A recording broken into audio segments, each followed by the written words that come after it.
Bom dia, meus irmãos, paz no seu coração, que Jesus os abençoe, nos abençoe na sua graça, que a gente seja muito feliz no dia de hoje e sempre.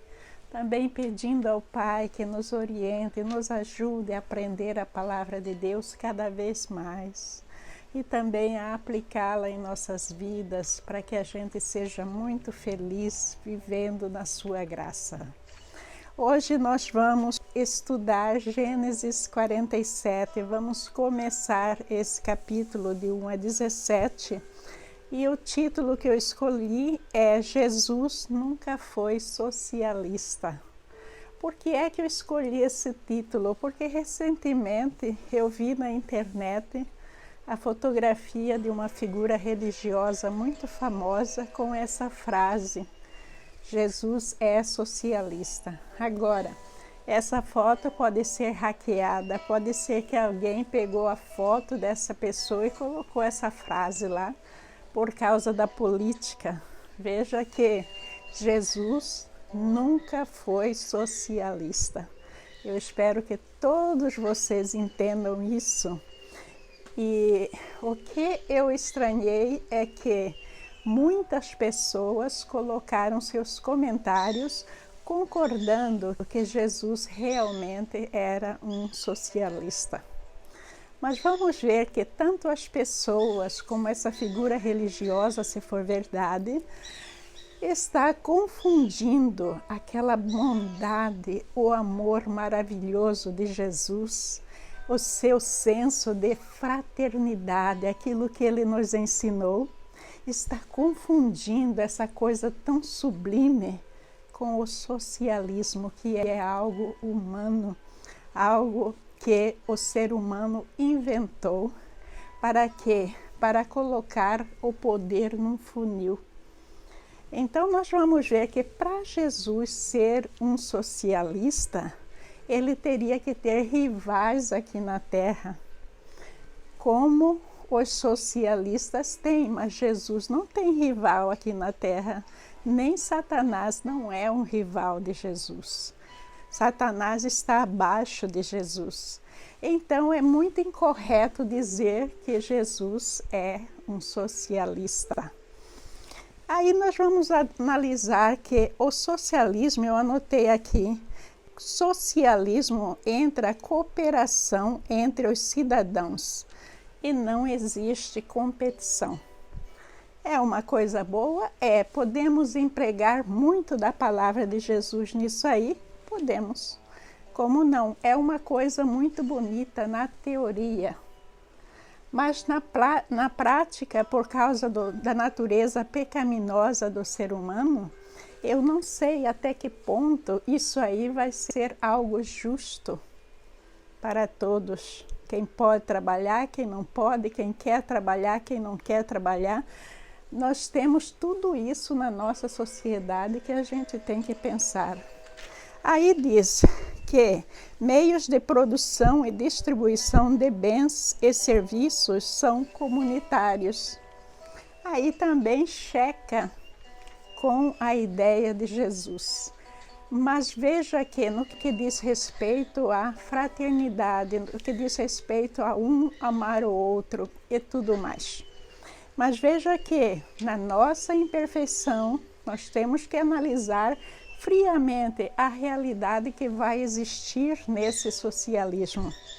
Será que tudo vai ser realmente perfeito? Vamos supor que até aqui está perfeito.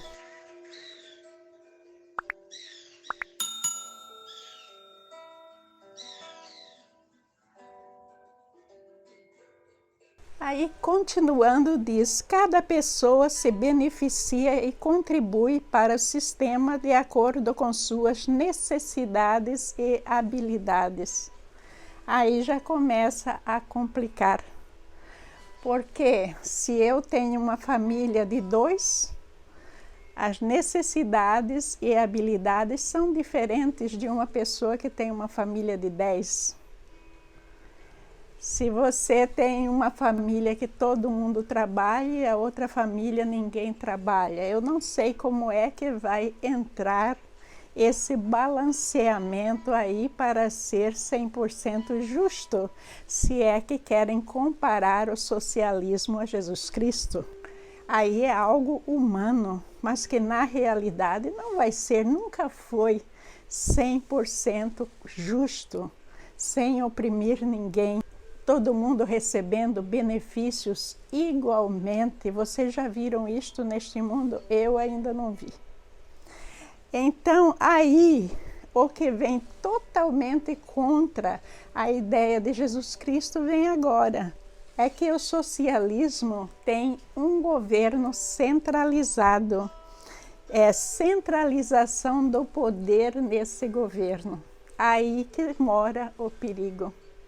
Porque o que acontece é que todas as pessoas vão estar abaixo desse poder centralizador. Vai saber quem é. E aí vamos supor que tem um presidente, cada estado seu governador. E será que tanto o presidente quanto o governador vai ganhar a mesma quantia que um funcionário que não faz um trabalho à altura? Não vai. Quando a gente analisa o trabalho para Deus, Deus quer que todos nós trabalhemos, mas que nós usufrutemos do fruto do nosso trabalho. Ele é justo. Ele é justo. Se nós trabalhamos, nós temos algo para nós. E isso é bênção que Ele nos dá. Aí entra a questão séria, Deuteronômio 5,19, não roube. As partes dos mandamentos. E essa parte de não ser 100% justo com cada um, que o ser humano nem consegue, na maioria das vezes entra na classe de roubo. Porque uns estão dando demais, carregando um fardo muito pesado para o outro se esbanjar. A seguir está escrito em 2 Tessalonicenses 3,12. Ordenamos e insistimos em nome do Senhor Jesus Cristo que sosseguem e trabalhem para obter o próprio sustento. Então, Deus quer que cada um de nós trabalhemos e nos sustentemos.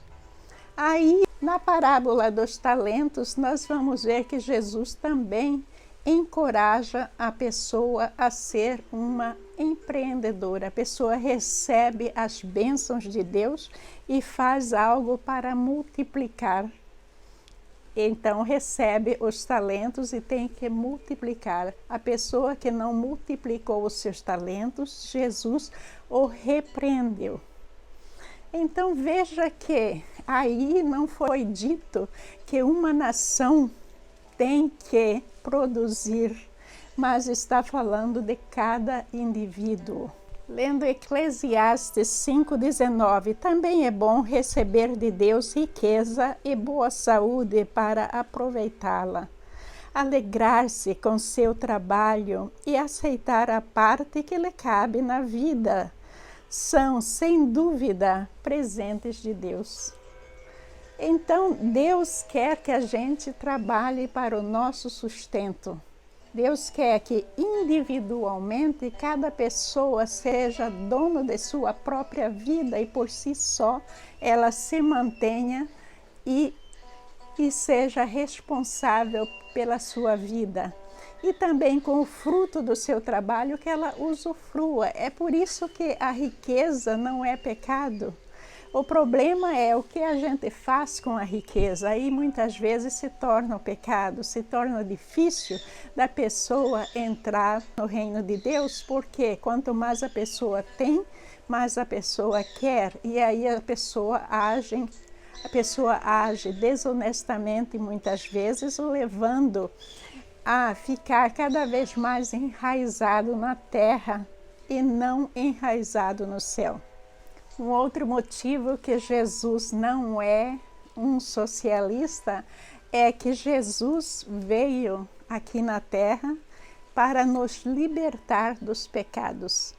Ele morreu por nós para que a gente fosse livre das influências satânicas e tudo mais. Hoje em dia, quem está no pecado, quem está sob a influência do Satanás é escolha própria. Ele não está sabendo manter 100% na palavra de Deus. Mas veja que Jesus já nos libertou. Ele tirou a corrente dos nossos pés. O que é que o socialismo faz? Qual é a primeira coisa que o socialismo faz? Colocar essas correntes no tornozelo do ser humano. A gente fica preso àquele sistema e, dependendo do sistema, nos dá de volta aquilo que nós produzimos. Lendo para vocês 1 Timóteo 2,6. Ele deu a sua vida para comprar a liberdade de todos. Essa é a mensagem que foi entregue ao mundo no momento oportuno. Nós temos que pensar sempre em manter a nossa liberdade. Sempre que escolhendo um candidato, a gente tem que analisar muito bem essa parte da liberdade, porque Jesus Cristo nos libertou e quer que a gente seja livre para a gente trabalhar, ganhar o nosso sustento, usufruir, ter uma vida feliz e não ficar acorrentado a um sistema político que quer nos colocar lá embaixo para usufruir da nossa riqueza. Filipenses 3:20. Nossa cidadania, no entanto, vem do céu, e de lá aguardamos ansiosamente a volta do Salvador, o Senhor Jesus Cristo. Na realidade, essa nossa cidadania aqui, ela é muito passageira, a nossa vida é muito curta. Então a gente tem que aproveitar a nossa vida sem brigas, sem questionamentos, mas viver de acordo com aquilo que está escrito na palavra de Deus, rejeitando a submissão humana. Porque na maioria das vezes tem segundas intenções por trás. Então, vamos usar sabedoria que Deus deu a todos nós para nesta eleição escolher sabiamente. Mas o que é que isso tem a ver com a lição de hoje? O que tem a ver com a lição de hoje, nós vamos ver que o povo de Canaã e do Egito vivia uma vida muito boa. Aí veio o período da fome. E eles chegaram numa condição que a terra não produzia mais nada, a seca era terrível, eles começaram a entrar numa decadência. Mas à medida que eles iam caindo e chegando a um estado de miséria, nós vamos ver que o faraó estava se tornando cada vez mais poderoso. Então, vamos primeiro à palavra de Deus e depois eu voltarei com as explicações. Leitura de Gênesis 47, versículos de 1 a 17. José foi dar as notícias ao faraó. Meu pai e meus irmãos chegaram de Canaã com suas ovelhas, seus bois e tudo o que lhes pertence, e estão agora em Gósen. Depois escolheu 5 de seus irmãos e os apresentou ao faraó. Perguntou-lhes o faraó: em que vocês trabalham? Eles lhe responderam: teus servos são pastores, como os nossos antepassados. Disseram-lhe ainda: viemos morar aqui por uns tempos, porque a fome é rigorosa em Canaã, e os rebanhos de teus servos não têm pastagem. Agora, por favor, permite que os teus servos se estabeleçam em Gósen.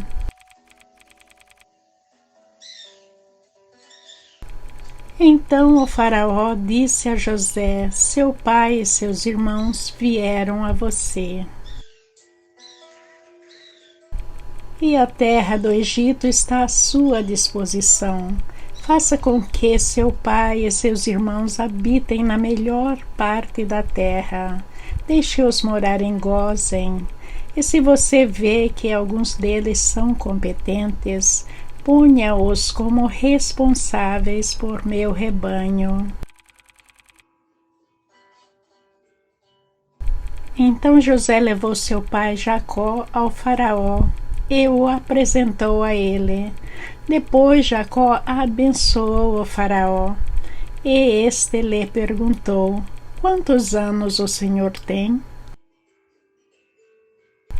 Jacó respondeu ao faraó: são 130 anos da minha peregrinação. Foram poucos e difíceis e não chegam aos anos da peregrinação dos meus antepassados.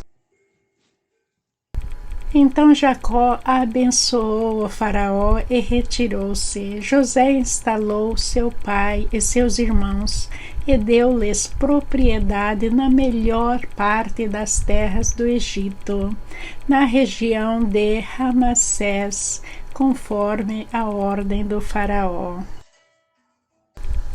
Providenciou também sustento para seu pai, para seus irmãos e para toda a sua família, de acordo com o número de filhos de cada um.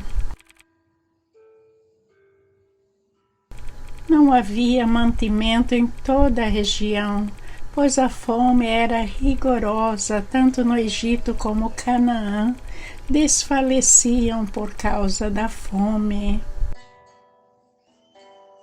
José recolheu toda a prata que circulava no Egito e em Canaã, dada como pagamento do trigo que o povo comprava, e levou-a ao palácio do faraó. Quando toda a prata do Egito e de Canaã se esgotou, todos os egípcios foram suplicar a José: dá-nos comida.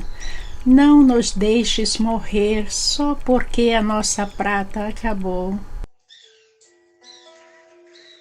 E José lhes disse: tragam então os seus rebanhos, e em troca lhes darei trigo, uma vez que a prata de vocês acabou. Trouxeram a José os rebanhos, e ele lhes deu trigo em troca de cavalos, ovelhas, bois e jumentos. Durante aquele ano inteiro ele os sustentou em troca de todos os seus rebanhos. Inicialmente, tudo correu bem, os irmãos agiram como José havia falado com eles, para que o processo legal da permanência deles no Egito fosse devidamente aprovado pelo faraó. E nós vimos que o faraó concordou e aprovou que eles morassem em Gósen. E daí em seguida José também traz o seu pai na presença do faraó. Aí Jacó abençoou o faraó, Sanussete III, e também agradeceu ao faraó pela bondade dele em deixá-los ficar ali na terra. Daí o faraó pergunta quantos anos que Jacó tinha. Jacó disse que ele tinha 130 anos, que eram bem menos anos de peregrinação aqui na terra do que seus antepassados. Mas que antepassado é esse? Ele estava se referindo a Abraão, que morreu com 175 anos, e Isaac com 180 anos. E daí eles vão falar sobre a terra chamada Ramessés. É um outro nome dado a Gósen. Essa é a mesma região. E vai falar que José vai dar alimento para todos eles pelo tempo que eles estão lá. E esse alimento, naquela época no Egito, estava sendo racionalizado de acordo com o tamanho da família. Racionalização significa controle. Então, quem que controlava isso era José. Controlava para quem? Para o faraó. Aí também Deus estava trabalhando com José para um fim. Vejam que em 430 anos haverá o êxodo e esse povo eles vão voltar para Canaã. Aí a situação foi piorando de uma tal maneira que tanto os cananeus como os egípcios, o povão, vamos assim dizer, vão chegar a uma condição que eles não tinham mais prata para comprar o trigo, os grãos. Então eles vieram a José, disseram que não tinha mais pratas. Daí José falou: não, mas agora vocês entreguem os seus animais. Aí eles começaram a entregar os animais em troca de alimento.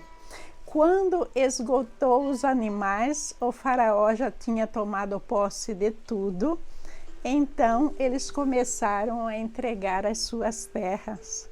Vejam só que situação, o povo ficando cada vez mais miserável e sem nada, e o faraó engrandecendo, ficando a figura mais poderosa da região, a figura mais rica da região. Vamos comparar tudo isso com o socialismo.